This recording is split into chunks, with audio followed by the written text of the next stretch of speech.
Bonjour les élèves du deuxième année BIOF, filière SVT, PC et PC. Je vous présente la correction de l'exercice, la chaîne respiratoire et la production de la TP et l'effet de l'antimyocine A sur cette production de la TP. Cet exercice que je corrige est extrait de l'examen du baccalauréat 2018, session de rattrapage, section évidemment SVT, ici. Alors, exercice numéro 1 sur 3 points. La respiration cellulaire est un ensemble de réactions qui permettent aux cellules de produire l'ATP. Une partie de ces réactions se déroule dans la mitochondrie. En arabe, التنفس الخلوي هو مجموعة من التفاعلات التي تمكن الخلايا من إنتاج الATP وجزء من هذه التفاعلات تتم داخل الميتوكوندري. Ces réactions connaissent des perturbations lorsqu'ils sont exposés à certaines substances chimiques, comme l'antimyocine A. هذه التفاعلات تعرف بعض الاختلالات عندما تكون معرضة لبعض المواد الكيميائية مثل l'antimyocine A, qui est un antibiotique produit par le champignon Streptomyces.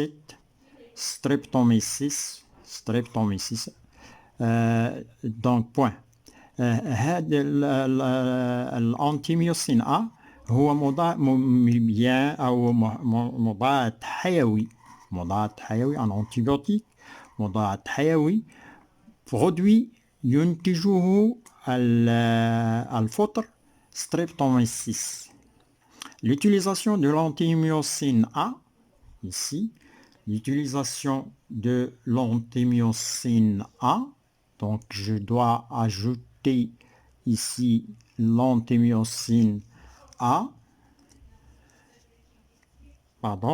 l'antimyocine A, chez l'homme, comme contre les maladies, provoque des effets dangereux au niveau du métabolisme énergétique des cellules.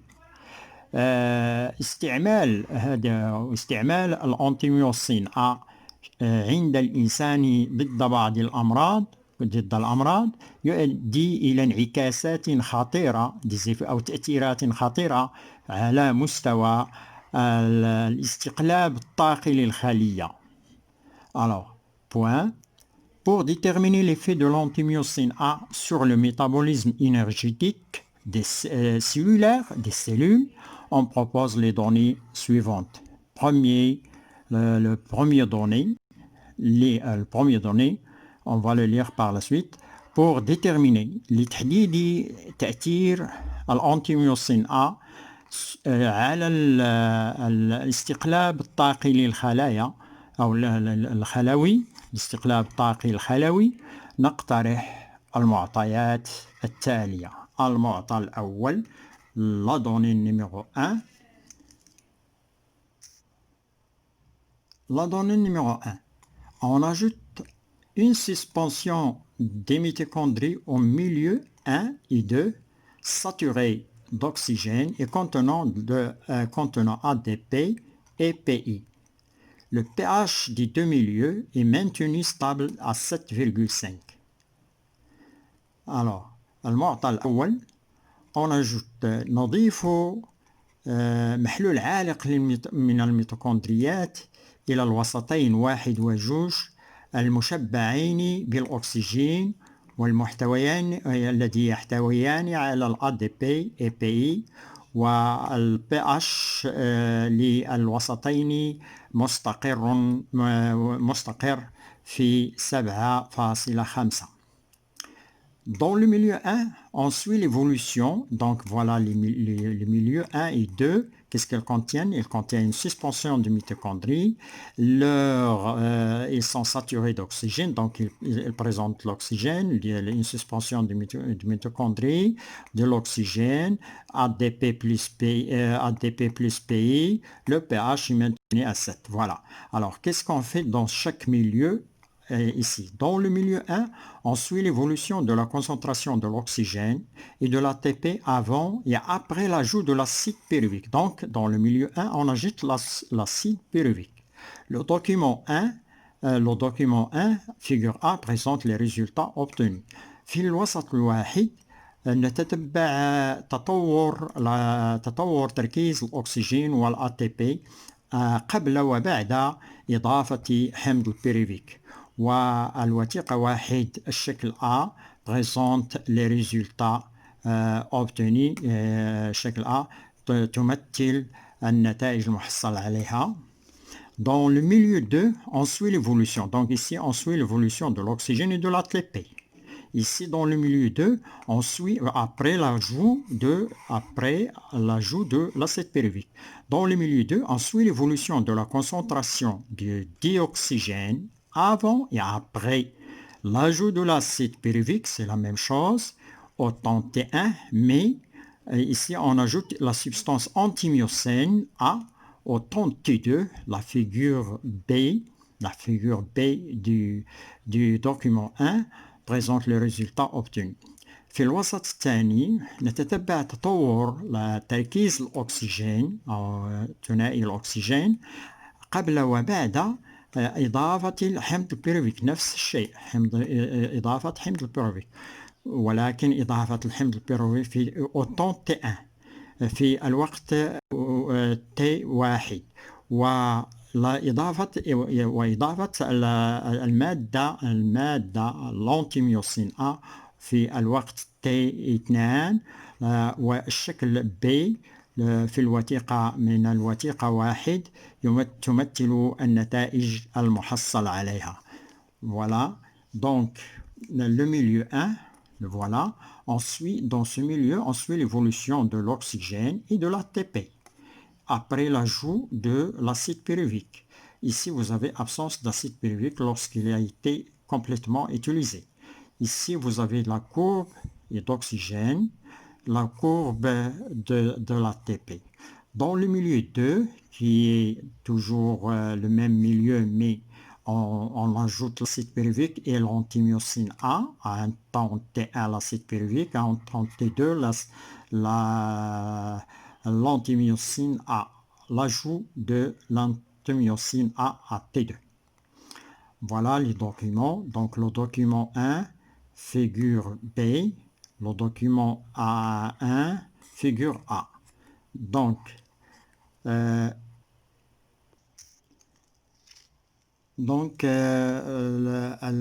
الوسط واحد يضم مبيان به منحنيين أكسجين، منحنى الأكسجين والATP، ونتتبع تطور الأكسجين والATP. والوسط الثاني والشكل باء يحتوي على نتتبع فقط الأكسجين عند إضافة تطور الأكسجين عند إضافة حمض البيروفيك في الوقت T1 وإضافة الأنتيميوسين A في الوقت T2. الأسئلة المطروحة حول هاتين الوثيقتين. Alors, les questions qui sont posées sur ces deux documents, décrivez les résultats obtenus dans les figures FA. Figure A, ici, la figure A, la voilà, les résultats obtenus après l'ajout de l'acide pyruvique avant d'ajouter l'acide pyruvique. Et figure B, la voilà, les résultats obtenus, puis proposer une hypothèse expliquant la relation entre l'antimyocine A et la production de l'ATP. صف النتائج المحصل عليها في الشكل A والشكل B من الوثيقة واحد من هذه الوثيقة واقترح اقترح فرضية hypothèse واقترح فرضية لتفسير العلاقة بين الأنتيميوسين A وإنتاج ال ATP تفسير العلاقة بين الأنتيميوسين A وإنتاج ال ATP نمر إلى التصحيح لهذا السؤال. On va passer à la correction de la question numéro 1.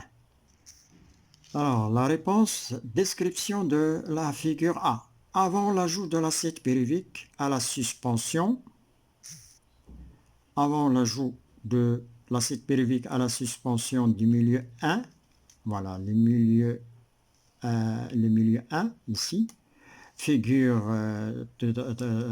A, ici, on va commencer par la figure A, on remarque que la concentration d'oxygène diminue, est constante à 100 unités arbitraires. 100 unités arbitraires. Et la concentration de l'ATP aussi, il est constante à 25 unités arbitraires. في الوسط في الوثيقة واحد والشكل واحد قبل إضافة حمض البيروفيك la suspension قبل إضافة حمض البيروفيك المحلول العالق للوسط واحد نلاحظ أن تركيز الأكسجين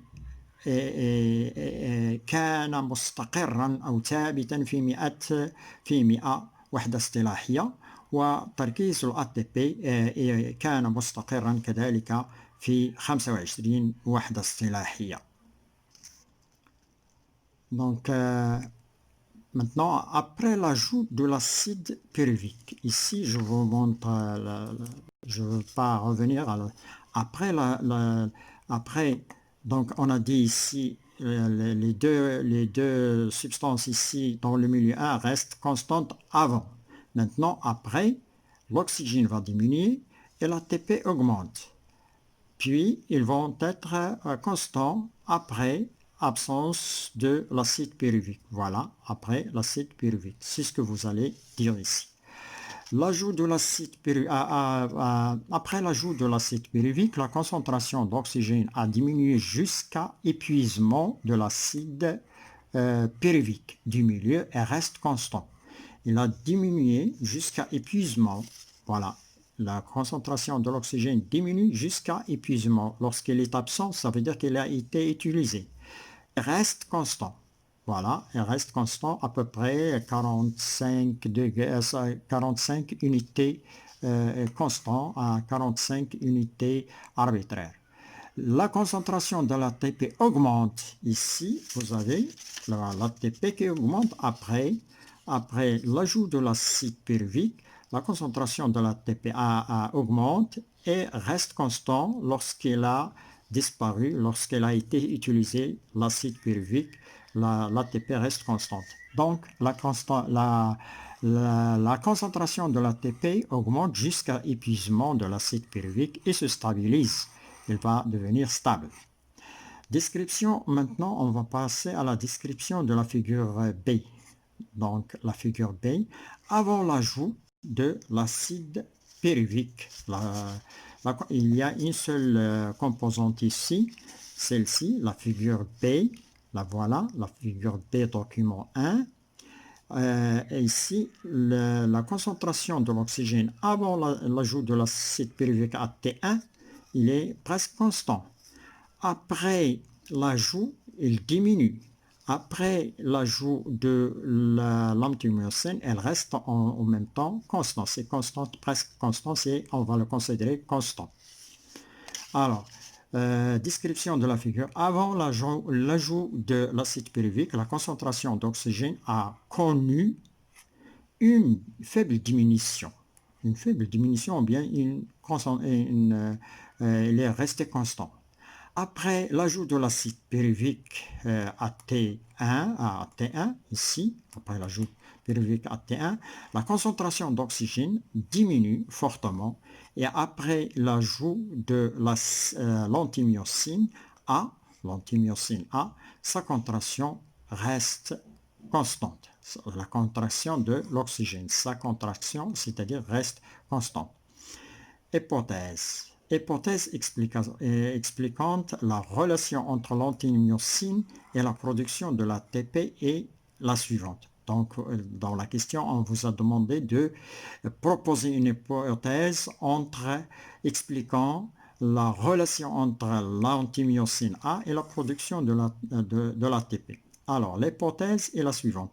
L'antimyocine A arrête la réduction de l'oxygène en eau. Il n'est pas réduit en eau, l'oxygène n'est pas réduit en eau, ce qui entraîne l'arrêt de la production de l'ATP, d'où arrêt de la production de l'ATP. Ou bien d'une autre façon, l'antimyocine A bloque la consommation de l'oxygène. L'oxygène n'est pas consommé, ce qui entraîne l'absence, puisqu'il n'y a pas d'oxygène, pas de production de l'ATP. On passe maintenant à la donnée numéro 2. On passe maintenant à la donnée numéro 2.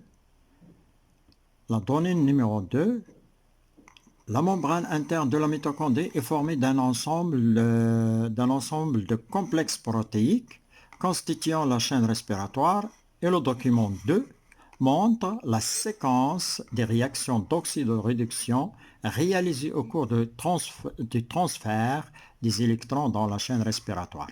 Et le site au niveau duquel agit la substance antimyocine A.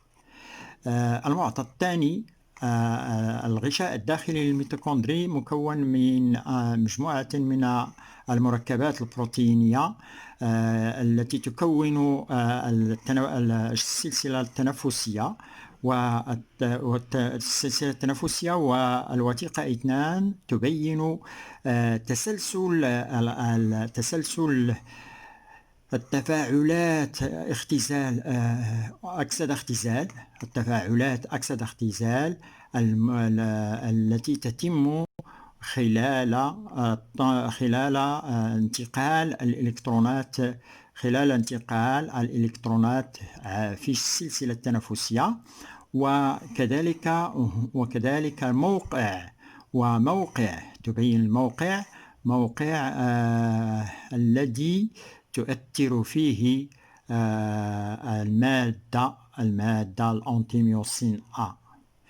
Donc, le document 2, c'est le document 2 qui montre une séquence de réactions d'oxydoréduction réalisées au cours du transfert des électrons.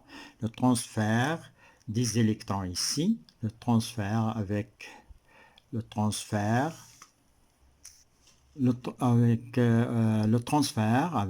T à la fin des électrons, le transfert des électrons dans la chaîne respiratoire et le site, le lieu au niveau duquel agit la substance antimyocine A.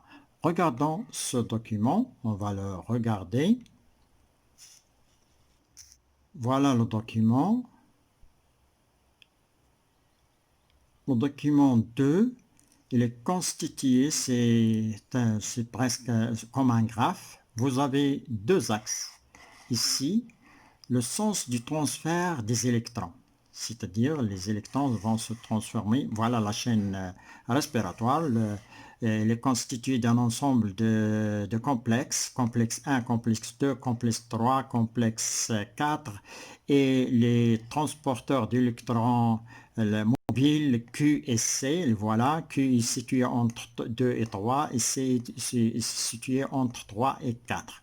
Et finalement, réduction de l'oxygène en eau. Cette réduction de l'oxygène en eau est très importante. C'est là, cette réduction, c'est là qu'on utilise, l'oxygène est utilisé, il est réduit en eau. C'est pourquoi il diminue lorsqu'il y a l'acide pyruvique qui est dans la mitochondrie, qui est l'origine des NADH+, et H qui seront oxydés au niveau de la chaîne respiratoire. Oxydation des produits, c'est-à-dire des transporteurs de protons et d'électrons, ils seront oxydés au niveau de la chaîne respiratoire.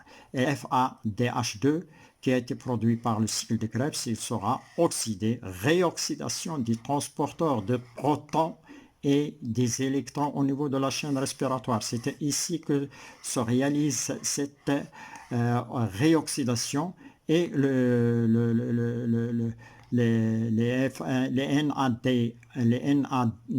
NADH et les FADH2 vont céder leurs électrons au complexe 1 et au complexe 2 et ainsi de suite, qui vont se transformer, qui vont se transférer,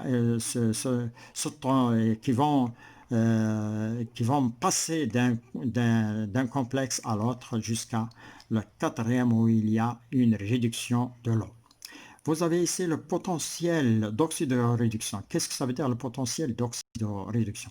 Le potentiel, c'est l'attraction d'accepter, une force d'attraction d'accepter un électron à l'autre, d'un complexe à l'autre. Lorsque le complexe 2 cède son électron au Q, il y a une force qui va l'attirer. Il y a une force que l'on appelle le potentiel d'oxydoréduction. Le faible potentiel, ici vous avez un potentiel, une force d'attraction entre les complexes.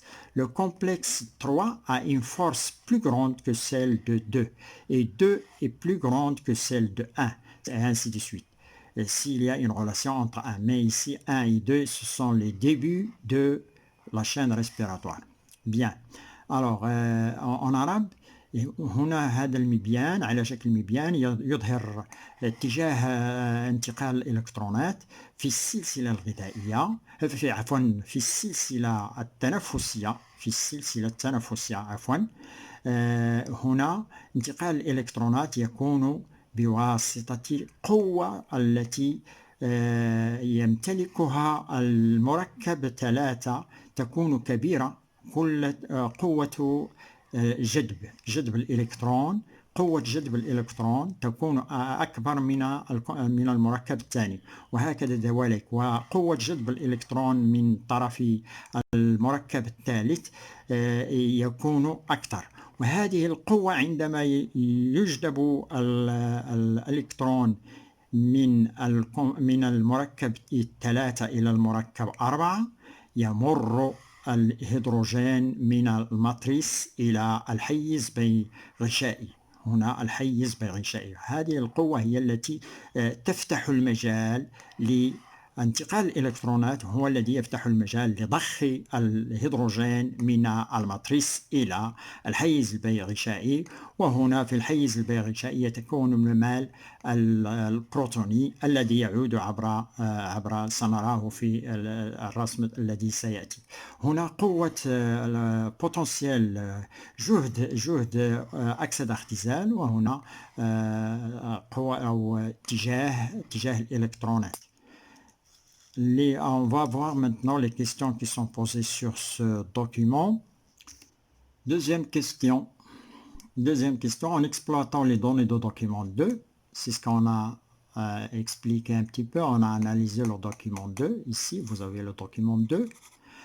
Montrer la relation existante entre le sens du transfert des électrons, le sens du transfert des électrons, et le potentiel d'oxydoréduction des différents complexes enzymatiques de la chaîne respiratoire. باستغلالك لمعطيات الوثيقة 2 بين العلاقة المتواجدة بين اتجاه انتقال الإلكترونات وجهد أكسدة اختزال مختلف المركبات الأنزيمية للسلسلة التنفسية. Et then, on va voir la réponse de cette question numéro 2. Bien, vous avez ici la réponse. Donc, la relation entre le sens du transfert des électrons et le potentiel d'action d'oxydoréduction est, premièrement, les électrons passent du complexe à bas potentiel d'oxydoréduction moins 0,32 volts, comme ici le voltage, ici volt. Donc on parle d'un certain DDP, si vous faites un petit peu de la physique, au complexe au haut potentiel d'oxydoréduction plus 0,08. Si il s'agit de l'entrée des électrons, si les électrons sont entrés du complexe 1. Voilà l'explication. Si il y a l'entrée des électrons ici, c'est-à-dire réduction de NADH plus A+, s'il y a cette réduction parce que le complexe 1 est spécifique pour la réduction de NADH et le complexe 2 est spécifique pour l'oxydation ou bien réoxydation de FADH. Donc vous avez deux voies d'oxydation, c'est-à-dire de réoxydation des transporteurs d'hydrogène. Ici, le complexe 1 est spécifique pour NADH+, le complexe 2 est spécifique pour, c'est-à-dire il produit la réoxydation de FADH plus H2 en FADH plus ici. Il y a un plus ici. Alors, si il y a réoxydation de NADH, l'électron passe directement à ici et à Q. Et Q le transmet au complexe 3, c'est-à-dire l'électron passe de moins 0,32 volts de potentiel d'oxydoréduction au complexe 2, au complexe 3, à part le Q, par le transporteur mobile, par le Q, et il passe de moins 0,32 à plus 0,08. Plus, ici vous avez un plus, ici vous avez un moins. Si l'entrée est du FAD, le Q le passe directement, c'est-à-dire le Q le fait passer directement à 3, c'est-à-dire le Q il se trouve ici à moins 10, il va le faire passer à plus 0,08 et ainsi de suite, de 0,08 à 0,25 et ainsi de suite. Donc, vous avez le transfert d'électrons est presque parallèle à l'augmentation du potentiel d'oxydoréduction. C'est ce que j'ai expliqué ici. Les électrons passent du complexe à bas potentiel d'oxydoréduction moins 3, moins 0,32 volts au complexe à haut potentiel d'oxydoréduction plus 0,08 volts si l'entrée est de complexe 1.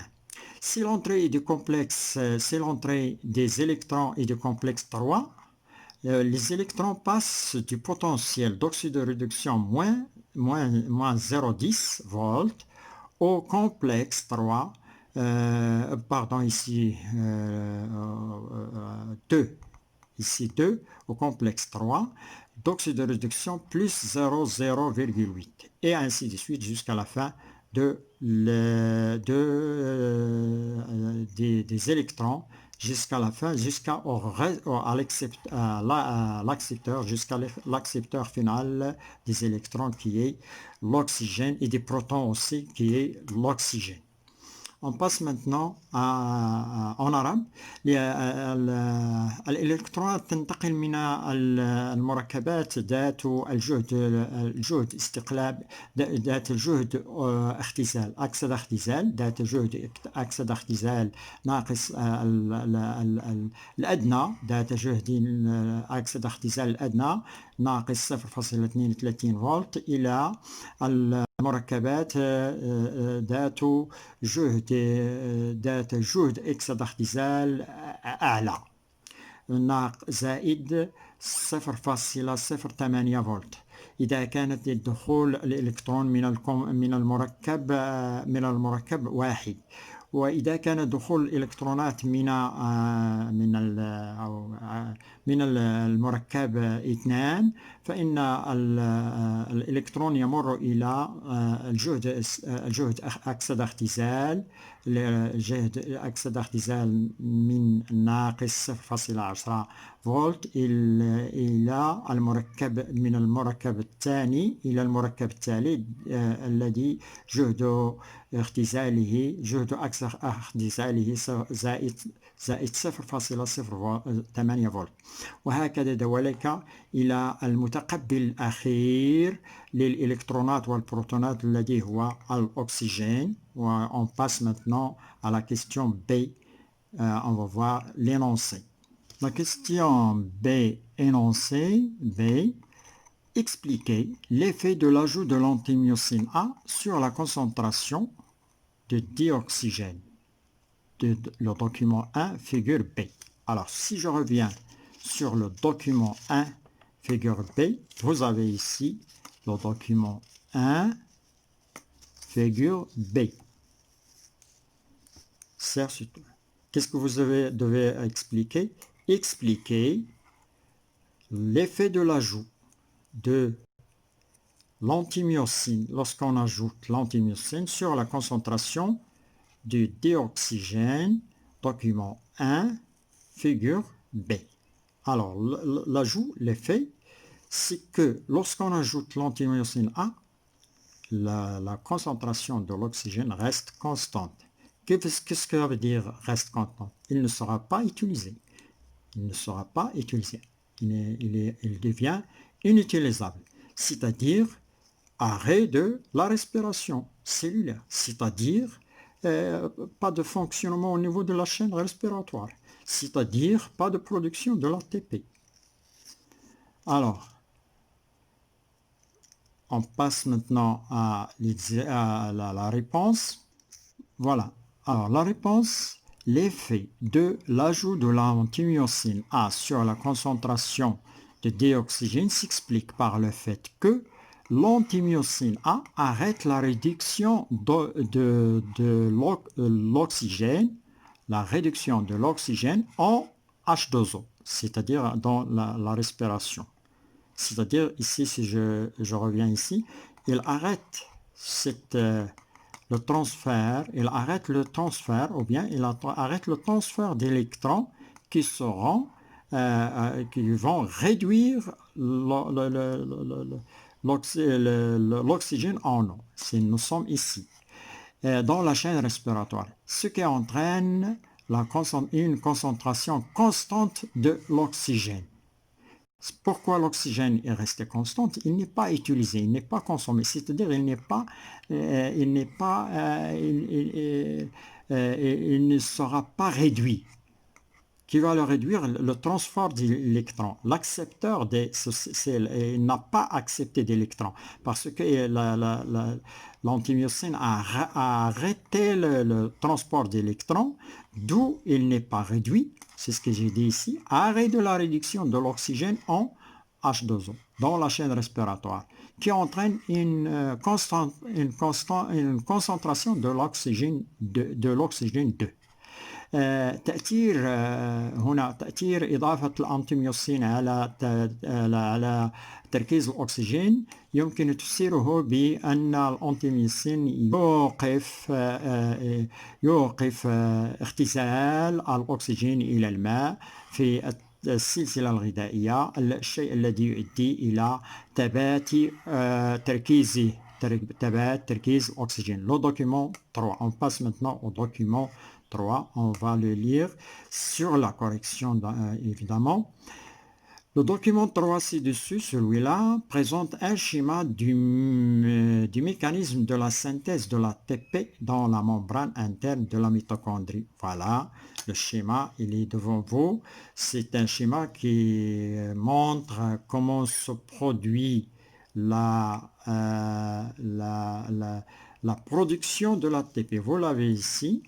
L'ATP, vous avez ici les NHD NADH plus H+, et FH, voilà le FHD qui pénètre les électrons vont pénétrer par du cytochrome 2, ils vont pénétrer aussi du cytochrome 1 dans le cas de l'oxydation de NADH plus A+.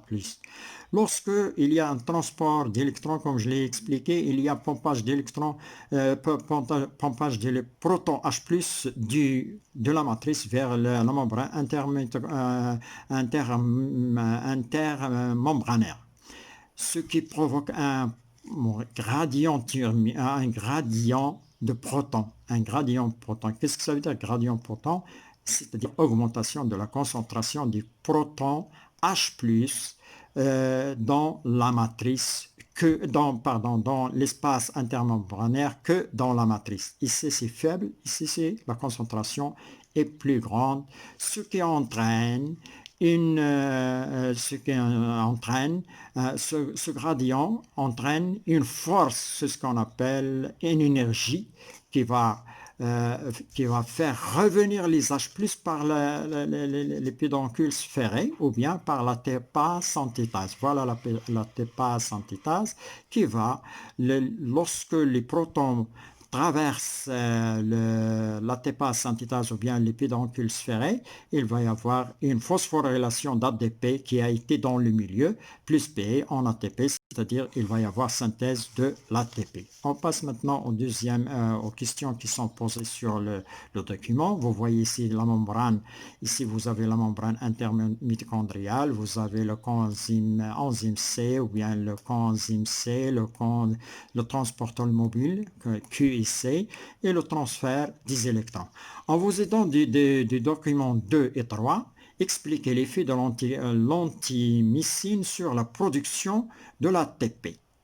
En vous aidant des documents 2 et 3, expliquez l'effet de l'antimyocine A sur la production de l'ATP. Alors, la réponse, je passe directement à la réponse. Vous voyez ici l'effet, on a dit ici dans le document 2 et 3, le document 2, vous voyez ici, je reviens, je mets devant vous le document, ici vous avez, oui, pardon, oui, c'est le document 2, le voilà, le document 2, le voilà.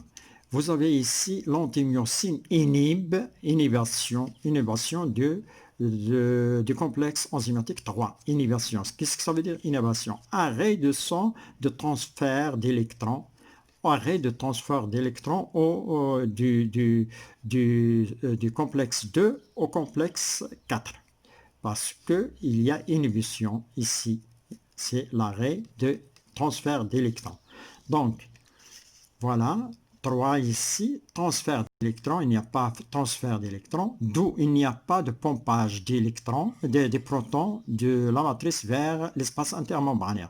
Donc deux choses, transfert des électrons, pompage, parce qu'il y a une force d'attraction qui ouvre, si vous voulez, il ouvre la membrane, il ouvre le cytochrome, pour faire passer les protons H+ de la mitochondrie à l'espace intermitochondrial, d'où ici augmentation de la concentration des H+, des protons H+, c'est-à-dire formation d'un gradient de protons H+. Ce gradient produit le flux, c'est-à-dire le pompage des ions, des protons H+, par la sphère spironculaire, l'ATP synthétase qui va produire de l'ATP. Alors, l'effet de l'antimyocine A sur la production de l'ATP s'explique par la fixation de l'antimyocine A sur le complexe 3. Voilà, sur ce complexe-ci, voilà 1, 2, 3. Le complexe 3, ceci inhibe son activité. Lorsqu'il est fixé, l'antimyocine est fixé sur le complexe 3, il est inhibé, c'est-à-dire son activité s'arrête. Il ne ne transfère pas l'électron. Activité arrête. Et par la suite, l'arrêt du transfert des électrons. Voilà, l'arrêt du transfert d'électrons le long de la chaîne respiratoire, ainsi que la réduction de dioxygène. Il n'y a pas de réduction de dioxygène ici. La réduction, l'accepteur final de l'oxygène, il n'y a pas d'électrons qui seront acceptés par l'eau et par l'oxygène, pardon, pour qu'il soit réduit. Suite à cette inhibition, on n'aura pas de gradient de protons, donc pas de gradient de protons parce qu'il n'y a pas de pompage, il n'y a pas de transfert, il n'y a pas de pompage. Et pas d'activité d'ATP synthétase, pas d'activité à ce niveau de l'ATP synthétase et par conséquent pas de synthèse d'ATP. En arabe, تأثير الأنتيميوسين على إنتاج ال ATP يمكن تفسيره بتثبيت الأنتيميوسين A على المركب 3. وهذا ما يكبح نشاطه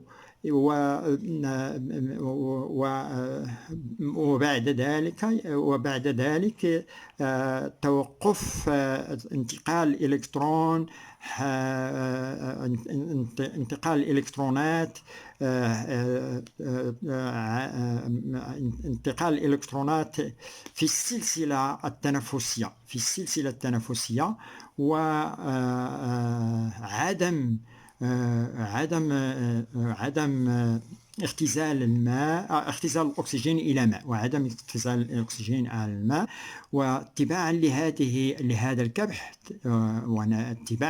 الكبح لم يكن هناك تكوين الممال البروتوني ولم يكن هناك نشاط للأتيبا سانتيتاز et par conséquent وبالتالي ليس هناك تركيب ال ATP. Donc je vous remercie pour